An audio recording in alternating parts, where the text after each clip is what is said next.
Good morning friends. आज के video में हम डिस्कस करेंगे क्वाड्रेंट सिस्टम के बारे में, जो कि ट्रिगोनोमेट्रिक फंक्शंस का टॉपिक है। ओके, तो ये होता क्या है क्वाड्रेंट सिस्टम? एक्चुअली होता क्या है कि हम लोग के पास पूरा प्लेन को हम लोगों ने क्या कर दिया, 4 इक्वल पार्ट्स में डिवाइड कर दिया। दैट इज 90 90 90 और 90। ऑल ओवर कितना होता है? 360 डिग्री। तो ये कितना हो गया? हर एक सिस्टम 90 डिग्री, ये भी 90 है, और सारा क्या हो गया? 90 90 पार्ट में डिवाइड हो गया। दैट इज ये पोर्शन आपका, ये लाइन हो गया 0 डिग्री का, this is 90 degree, this is 180 degree, this is 270 degree, and finally एक कंप्लीट राउंड करेंगे तो ये 360 डिग्री हो जाएगा, और ये सो ऑन चलते रहेगा। ठीक है, तो 0 से 90 डिग्री के पोर्शन को हम लोग बोलते हैं फर्स्ट क्वाड्रेंट। ओके, 90 डिग्री से 80 डिग्री के पोर्शन को हम लोग बोलते हैं सेकंड क्वाड्रेंट, एंड 180 से 270 के बीच में हम लोग बोलते हैं third quadrant, and the last that is 270 से 360 के बीच में रहा तो हम लोग इसको बोलते हैं फोर्थ क्वाड्रेंट। ओके, अब कुछ रूल्स होता है, रूल्स को प्रूव भी किया जा सकता है, बट आप लोग याद करेंगे तो ज़्यादा बेटर होगा। जैसे कि फर्स्ट क्वाड्रेंट में all trigonometric functions are positive, all are positive, जैसे कि sine, cos, tan, cosec, sec और कॉट। ये छः क्वांटिटी अगर 0 से 90 डिग्री के बीच में रहा तो सारे का वैल्यू क्या होगा? हम लोग के पास पॉजिटिव होने वाला है।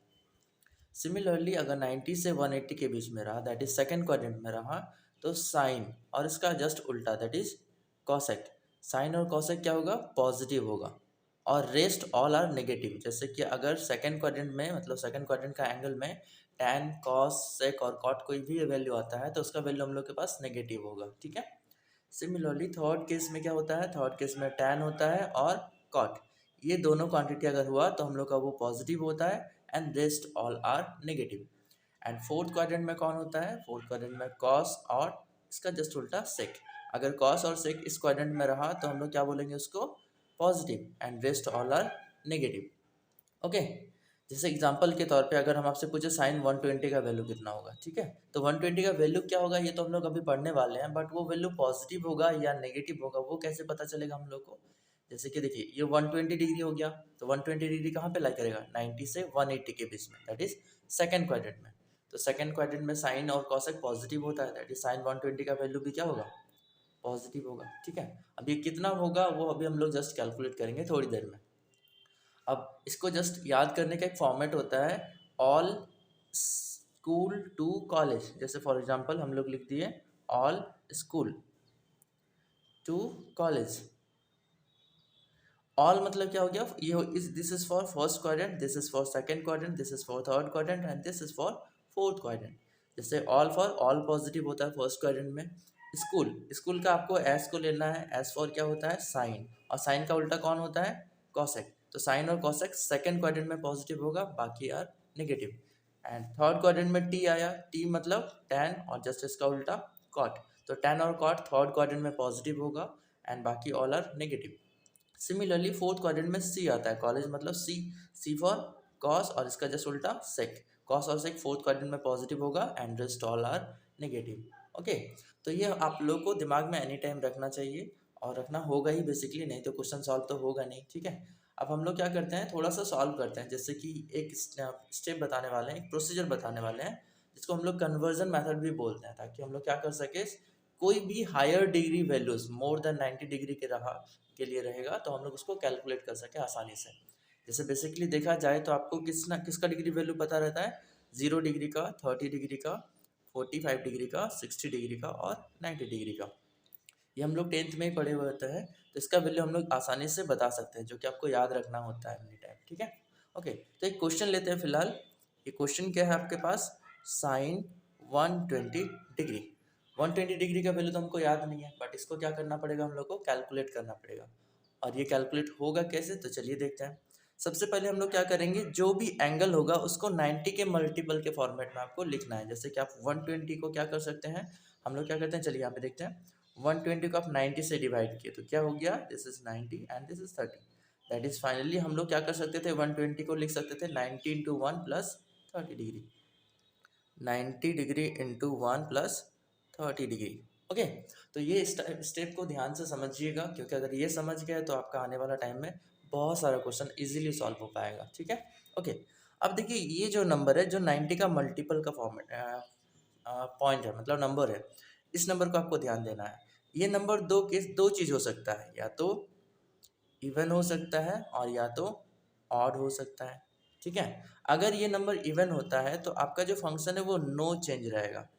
अब ये नो चेंज का क्या मीनिंग है थोड़ी देर में बताते हैं, बट अगर ऑड रहा तो वो चेंज हो जाएगा। और चेंज होने का प्रॉपर रूल क्या होता है, अगर आपके पास साइन रहा तो वो कॉस में चेंज हो जाएगा, सिमिलरली कॉस रहा तो वो साइन में चेंज हो जाएगा। एक दूसरे को इंटरचेंज कर लेता है। कब इंटरचेंज करता है, जब ऑड नंबर रहता है। ठीक है, सिमिलरली अगर आपके पास टैन रहा तो वो कॉट में चेंज हो जाएगा, और कॉट रहा तो टैन में।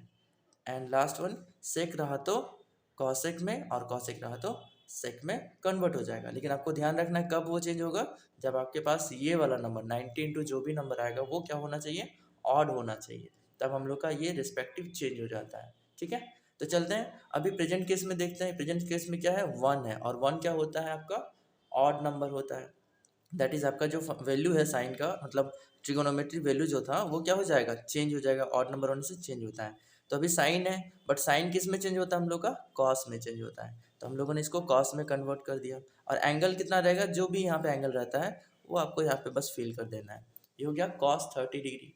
अब आपको एक चीज़ चेक करना पड़ेगा, यहाँ पे दो केस हो सकता है, यहाँ पे आपका ये प्लस भी हो सकता है और माइनस भी हो सकता है, और वो डिसाइड कौन करेगा, वो डिसाइड करेगा आपका क्वाड्रेंट सिस्टम। और उसके लिए हम लोग फिर से किसके पास जाएंगे, इसी नंबर के पास जाएंगे। ये कौन है आपका, फिलहाल वन है। तो आपको क्या करना है, बेसिकली आपके पास टोटल 4 क्वाड्रेंट है, 1 2 3 और 4, टोटल 4 क्वाड्रेंट है ना, तो हम लोग को इस नंबर को 4 से डिवाइड करना है।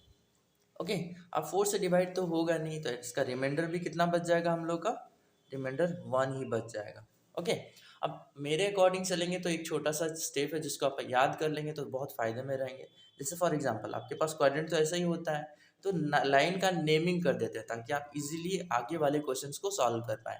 जैसे कि इस फर्स्ट वाले लाइन का नाम 0 दे देते हैं, इस वाले लाइन का नाम 1 दे देते हैं, इस वाले लाइन का नाम 2 दे देते हैं, एंड दिस लाइन इज 3। अब 4 होगा नहीं, बस इतना ही, 0 1 2 और 3।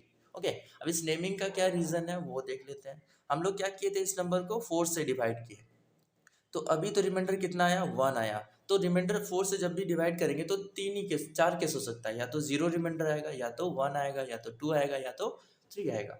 तो फिलहाल कितना आया है, 1 आया है। तो आप जस्ट सिंपल क्या करिए, आप जस्ट आगे जाके इस क्वाड्रेंट सिस्टम का 1 नंबर लाइन पे खड़े हो जाइए। कहाँ पे, रिमाइंडर 1 आया था, रिमाइंडर पे ध्यान देना, ध्यान रखिएगा। ठीक है, रिमाइंडर 1 आया तो 1 पे खड़े हो गए। अब आपको देखना है कि 19 टू 1 तो था, ठीक है, हम लोग 1 पे जाके खड़े हो गए हैं। अब 1 के आगे जाना है या पीछे जाना है, मतलब प्लस करेंगे मतलब आगे जाना है, माइनस करेंगे मतलब पीछे जाना है। तो फिलहाल क्या है, प्लस 30 डिग्री। अब प्लस 30 डिग्री का मतलब क्या, आगे जाएंगे। एक्चुअली एंगल कैसे इंक्रीज होता है हम लोग का, इस डायरेक्शन में, एंटी क्लॉकवाइज डायरेक्शन में। तो इससे जस्ट आगे गए 30 डिग्री तक। कौन सा क्वाड्रेंट मिला आपको, मिला आपको सेकंड क्वाड्रेंट मिल गया। और सेकंड क्वाड्रेंट में कौन कौन पॉजिटिव होता था, जो आपको याद रखना है, साइन और कॉसेक पॉजिटिव होता है। अब यहाँ पे जो आपका क्वेश्चन में दिया हुआ था टर्म, दैट इज साइन दिया हुआ था ना, उस टर्म को आपको चेक करना पड़ेगा। ये जो फंक्शन है आपका वो सेकंड क्वाड्रेंट में पॉजिटिव होता है या नेगेटिव होता है। तो साइन सेकंड क्वाड्रेंट में पॉजिटिव होता है तो आपको यहाँ पे प्लस लगना है। ठीक है, इस कॉस को नहीं चेक कर सकते, कॉस तो बाद में आपका चेंज होकर आया था ना, तो आपको जो क्वेश्चन में मेंशन था उस टर्म को देखना पड़ेगा कि वो पॉजिटिव है उस क्वाड्रेंट में या नेगेटिव है। कितना हो गया, प्लस हो गया। अब cos 30 डिग्री का वैल्यू निकालना तो आपको याद होना चाहिए था। cos 30 डिग्री का वैल्यू कितना होता है, √3/2। That is finally we can say that कि साइन 120 डिग्री का वैल्यू कितना हो जाएगा आपका, √3/2 ही हो जाएगा। ठीक है, तो ये स्टेप्स बहुत ज़्यादा ज़रूरी है, आप लोग कन्वर्जन मेथड कहीं भी लगा सकते हैं। ठीक है, तो इसको यूज़ करते हुए एक छोटा सा क्वेश्चन और बनाते हैं जो थोड़ा सा, ये जैसे 120 था तो 120 तो आप ऐसे भी देख के बता पा रहे थे ना कि 90 से 180 के बीच में रहेगा। अब एक ऐसा नंबर लेते हैं जो आप जनरली देख के नहीं बता पाएंगे। ठीक है, तो क्वेश्चन है दूसरा आपका, कॉस का फॉर्मेट में ले लेते हैं इस बार हम लोग। कॉस कितना डिग्री ले लेते हैं, कॉस ले लेते हैं 750 डिग्री। ओके, तो इसका भी प्रोसीजर वही है, आपको क्या करना है, 90 के फॉर्मेट में लिखना है, मल्टीपल के फॉर्मेट में। तो क्या करते हैं, सबसे पहले 750 को रफ में जाके आपने क्या कर दिया, डिवाइड कर दिया। तो ये कितना हो जाएगा, 8 टाइम्स जा 720, दैट इज कितना आया, रिमाइंडर में 30 आ गया। ठीक है, मतलब हम लोग 750 को क्या लिख सकते थे, 90 इंटू 8 प्लस 30 डिग्री। तो चलिए यहाँ पे लिखते हैं, cos of 90 into 8 plus 30 degree. हम लोगों ने क्या कर दिया, 90 के मल्टीपल के फॉर्मेट में कन्वर्ट कर दिया। ओके, अब बस सिंपल तरीका है, आपको क्या किस पे ध्यान देना था, 90 के मल्टीपल वाला नंबर को ध्यान पे रखना है। ये 8 है जो कि आपका इवन नंबर है, और आपको पता होना चाहिए था अगर आपके पास कोई इवन नंबर रहता है वो नंबर, तो आपका फंक्शन चेंज होता है क्या, नहीं चेंज होता है, इवन नंबर में नो चेंज। तो इस केस में कॉस था आपका, तो ये आपका कॉस ही रहने वाला है। और कितना एंगल है यहाँ पे, जस्ट 30 डिग्री अप्लाई कर दीजिए यहाँ पे, ठीक है। अब आपको चेक करना है कि ये पॉजिटिव है या नेगेटिव है, ये ध्यान रखना है आपको हमेशा कि आपको क्वाड्रेंट के अकॉर्डिंग लेना है, पॉजिटिव होगा या नेगेटिव होगा। तो फिर से हम लोग इसी नंबर के पास जाएंगे, कौन है ये यहाँ पे, 8 है। अब 8 को आपने क्या किया, 4 से डिवाइड किया, तो रिमाइंडर कितना होगा इस पर आपको ध्यान रखना था, ये 2 से गया 8, दैट इज रिमाइंडर कितना मिला आपको, 0 मिल गया। रिमाइंडर 0 को मिलने का मतलब आपके पास लाइन था 4, 0 1 2 3, ठीक है। तो आपको कहाँ पे खड़ा रहना है, जाके 0 पे खड़े होना है। 0 कौन है यहाँ पे, ये वाला लाइन। 0 पे क्यों, क्योंकि रिमाइंडर 0 आया था, आपको रिमाइंडर पे फोकस करना होता है यहाँ पे, ठीक है। आप यहाँ पे खड़े हैं, अब आपको डिसाइड करना है कि आगे जाना है या पीछे जाना है। आगे जाने का मतलब प्लस करना होता है, पीछे जाने का मतलब माइनस करना होता है। तो क्या करना था, 19 × 8 +30 है, +30 का मतलब क्या हो गया, आगे जाना है। और इसके जस्ट आगे जाएंगे तो आपको कितना मिलेगा, फर्स्ट क्वाड्रेंट मिलेगा। और आपको याद होना चाहिए फर्स्ट क्वाड्रेंट में सारा ट्रिगोनोमेट्री फंक्शंस क्या होता है, पॉजिटिव होता है, तो ये भी क्या होगा, पॉजिटिव ही होगा। अब cos 30 डिग्री का वैल्यू अभी हम लोगों ने लिखा था कितना, √3/2, तो this is √3/2, that is finally we can write here cos of 750 degree equals to √3/2। Okay, तो ये आपका सॉल्यूशन हो जाएगा cos 750 डिग्री का। ओके, तो इस तरीके से आप क्या कर सकते हैं, सारे क्वेश्चन को इजीली सॉल्व कर सकते हैं, ठीक है। ओके, अब अगर आप इस स्टेप को समझ गए हैं तो बहुत सारा फॉर्मूला आपको याद नहीं करना पड़ेगा। फॉर एग्जांपल में एक क्वेश्चन नहीं, ये फॉर्मूला जैसे ट्रीट होता है, साइन पाई माइनस थीटा, ठीक है। पाई माइनस थीटा हो गया। अब इसको क्या करना है, आपको तो रटना पड़ेगा, अगर रटेंगे तो वो अलग बात है कि आप रट लिए, अगर समझ रहे हैं इस प्रोसीजर को समझ गए हैं तो रटने का जरूरत ही नहीं पड़ेगा।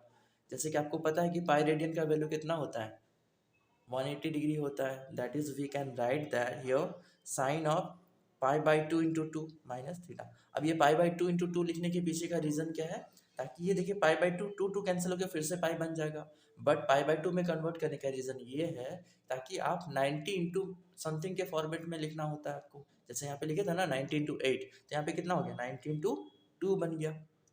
अब इस 2 पे ध्यान दीजिए, 2 इवन होता है या ऑड होता है, 2 इज अ इवन नंबर। और आपको पता होना चाहिए कि अगर वो नंबर इवन होता है तो क्या होता है, चेंज नहीं होता है, ठीक है। इवन नंबर होने पे नो चेंज होता है। तो इस केस में हम लोग का क्या हो जाएगा, साइन का वैल्यू तो साइन में रह गया, और एंगल कितना है यहाँ पे, थीटा है, ठीक है। साइन का वैल्यू, एंगल का वैल्यू कितना था, थीटा था, तो मैंने यहाँ पे क्या कर दिया, थीटा लगा दिया। अब ये पॉजिटिव होगा या नेगेटिव होगा, उसके लिए क्या करते हैं, इसी नंबर को 4 से डिवाइड करते हैं। तो चलिए 4 से डिवाइड किए 2 से, सॉरी 2 को डिवाइड किए 4 से, तो इसका रिमाइंडर कितना आएगा, डिवाइड तो होगा ही नहीं ना, तो 2 ही रिमाइंडर आने वाला है। अब क्या किया आप, उस फिर से गया किसके पास, उस 4 लाइन के पास जिसका नाम नंबर आपको याद होना चाहिए। ये नंबर का 0 है, इसका number 1, this is 2 and this is 3। आपको कहाँ पे खड़ा होना था, रिमाइंडर में। रिमाइंडर कौन था आपका, 2 था, तो जाके आप 2 पे खड़े हो जाइए। अब आपको चेक करना है कि 2 के आगे जाना है या पीछे जाना है। तो 2 के आगे जाना है या पीछे जाना कौन बताएगा, ये नंबर, ये मतलब वैल्यू नेगेटिव या पॉजिटिव। नेगेटिव का मतलब क्या होता है, पीछे जाना, और पॉजिटिव का मतलब होता है आगे जाना। तो हम लोग क्या किए, जस्ट पीछे गए, तो कौन सा क्वाड्रेंट मिला आपको, आपको मिला सेकंड क्वाड्रेंट। और सेकंड क्वाड्रेंट में जो क्वेश्चन वाला टर्म है दैट इज साइन था यहाँ पे, तो सेकंड क्वाड्रेंट में साइन क्या होता है, पॉजिटिव होता है, तो यहाँ पे भी क्या हो जाएगा, वैल्यू पॉजिटिव हो जाएगा। That is finally we can write a sine of pi minus theta is equals to plus sine theta. Okay, तो इसी तरह हम लोग सारे टर्म्स को सिंप्लीफाई कर सकते हैं यूजिंग दिस मेथड। अगर अच्छा लगा है तो बढ़िया बात है, थैंक यू वैसे।